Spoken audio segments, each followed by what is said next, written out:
So what happens next? The beginning is near. In fact, now that the crash is starting, the beginning is here. Get excited. The path forward is with us, not against us. The future belongs to the builders, not the believers.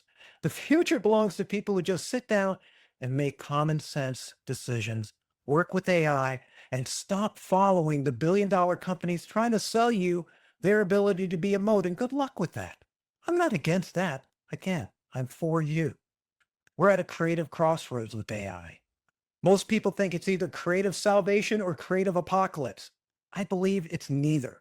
It's a humble, creative machine that becomes powerful when you know how to work with it and it knows how to work with you. The most powerful technologies we ever have come when we prioritize how people use it and we deprioritize the focus on technology as being some all-encompassing solution.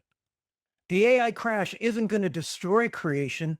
It's going to reveal what we can do with it. It's not going to destroy these businesses. It's going to open up the opportunity to get beyond all the hot air and get down to business.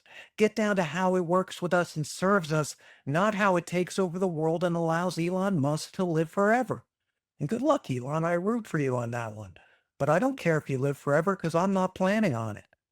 I'm planning on being part of the human revolution, human connection, human co-creativity, taking all that horrible, crappy work off our backs and giving us the time to do really amazing human things.